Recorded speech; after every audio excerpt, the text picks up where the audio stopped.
आज हम बात करने जा रहे हैं एक ऐसे टॉपिक पर जो हर किसी के लाइफ में इंपॉर्टेंट होता है, पैसे का। लेकिन ये वीडियो नंबर्स, बजट्स या इन्वेस्टमेंट्स के बारे में नहीं है, बल्कि हम बात करेंगे the psychology of money by Morgan Housel की, जहां पैसे को समझने का एक बिल्कुल नया तरीका दिया गया है।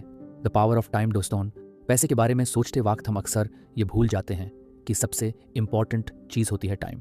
मॉर्गन हाउसल कहते हैं कि वेल्थ बनाने का सबसे बड़ा फैक्टर है आपका टाइम होराइजन, यानी आप कितनी देर तक अपने इन्वेस्टमेंट्स को ग्रो करने का मौका देते हैं। सोचिए, वॉरेन बफेट का एग्जाम्पल लेते हैं। उन्होंने अपने इन्वेस्टमेंट्स शुरू किए जब वो सिर्फ 11 साल के थे और वो नौजवान साल की उम्र तक इन्वेस्ट करते रहे।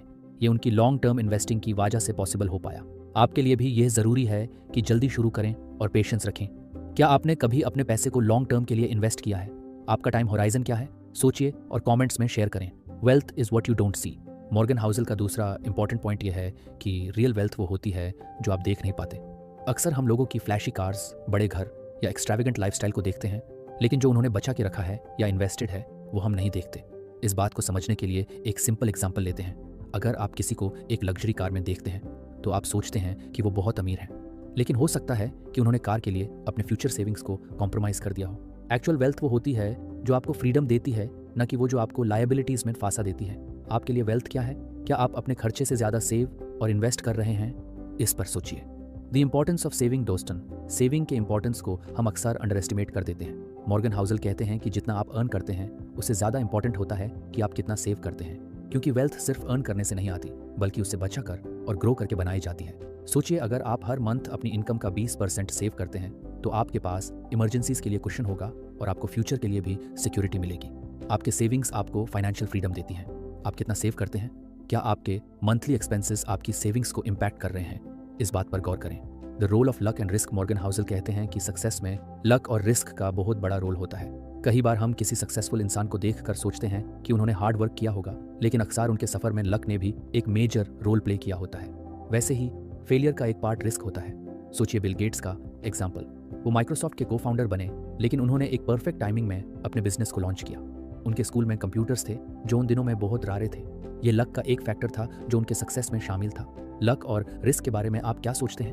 क्या आपने कभी ऐसा देखा है कि आपकी लाइफ में भी लक ने एक पॉजिटिव या नेगेटिव रोल प्ले किया हो? Being reasonable not rational, Housel कहते हैं कि फाइनेंशियल डिसीजंस हमेशा रैशनल नहीं होते, वो रीजनेबल होने चाहिए। अक्सर लोग लॉजिकली नहीं, इमोशनली डिसीजंस लेते हैं, और ये गलत नहीं है क्योंकि हम ह्यूमन बीइंग्स हैं। अगर आपकी फैमिली में एक ऐसा फाइनेंशियल गोल है जो आपके लिए इमोशनल इंपॉर्टेंस रखता है, तो आप उसमें पैसा लगाते हैं, चाहे वो रैशनल डिसीजन ना हो, जैसे कि एजुकेशन या किसी स्पेशल एक्सपीरियंस पर खर्च करना। क्या आप अपने फाइनेंशियल डिसीजंस लॉजिकली लेते हैं या इमोशंस के बेसिस पर? दोनों का बैलेंस बनाना जरूरी है। Freedom is the ultimate goal. एक और इम्पॉर्टेंट बात जो हाउसल बताते हैं वो ये है कि वेल्थ का असली पर्पस होता है फ्रीडम। पैसा आपको वो टाइम और चॉइसेस देता है जो आपको अपने टर्म्स पर लाइफ जीने की आज़ादी देते हैं। सोचिए, अगर आप फाइनेंशियली इंडिपेंडेंट होते हैं तो आप अपनी जॉब, अपने रिलेशनशिप्स और अपने पर्सनल डिसीजंस को अपनी मर्जी से कंट्रोल कर सकते हैं। फ्रीडम का मतलब सिर्फ ज़्यादा पैसा कमाना नहीं, बल्कि वो चॉइसेस होना है जो आपको अपनी ज़िंदगी के कंट्रोल में रखते हैं। आपके लिए फाइनेंशियल फ्रीडम का क्या मतलब है? क्या आप ऐसे स्टेप्स ले रहे हैं जो आपको इस गोल के करीब ले जा रहे हैं? टेल्स ड्राइव एवरीथिंग हाउसल एक बहुत इंटरेस्टिंग कॉन्सेप्ट शेयर करते हैं, टेल्स ड्राइव एवरीथिंग। ये कॉन्सेप्ट समझने के लिए सोचिए कि ज़्यादा सक्सेस कुछ बड़े डिसीजन से नहीं, बल्कि कुछ छोटी छोटी सक्सेसफुल अटेम्प्ट से आता है। सोचिए, स्टॉक मार्केट में कई बार छोटे रिटर्न्स मिलते हैं, लेकिन कभी कभी कोई एक इन्वेस्टमेंट बहुत बड़ा रिटर्न दे जाता है। आपको कंसिस्टेंटली इन्वेस्टेड रहना होता है, क्योंकि कभी कभी वन बिग विन सब कुछ चेंज कर देता है। क्या आपको अपनी लाइफ में ऐसा कोई मोमेंट या सक्सेस मिला है जो अनएक्सपेक्टेड था लेकिन गेम चेंजर बना? अपने एग्जांपल्स शेयर करें। Control over ego. Lastly, Housel कहते हैं कि अगर आपको फाइनेंशियल सक्सेस चाहिए तो आपको अपने ईगो को कंट्रोल करना होगा।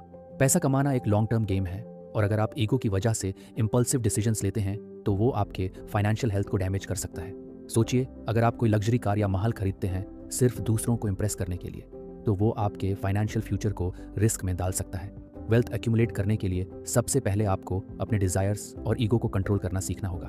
क्या आपने कभी ईगो के चक्कर में फाइनेंशियल डिसीजंस लिए हैं? अपने पर्सनल स्टोरीज शेयर करें कमेंट्स में। Bringing it all together. तो दोस्तों, ये थी मॉर्गन हाउसल की book the psychology of money की कुछ की लर्निंग्स। पैसे को समझने का तरीका सिर्फ नंबर्स और फैक्ट से नहीं, बल्कि आपके माइंडसेट से होता है। आज का मैसेज ये है कि अगर आप अपने फाइनेंशियल डिसीजंस को लॉन्ग टर्म सोच के और रीजनेबल तरीके से लेंगे तो आप अपने फ्यूचर को सिक्योर कर सकते हैं। अगर आपको ये वीडियो इन्फॉर्मेटिव लगी हो तो लाइक करें, चैनल को सब्सक्राइब करें और बेल आइकॉन ज़रूर दबाएं ताकि आपको हमारी हर नई वीडियो का अपडेट मिले। कमेंट करके बताएं कि आपको द साइकोलॉजी ऑफ मनी का कौन सा प्रिंसिपल सबसे ज़्यादा इम्पैक्टफुल लगा।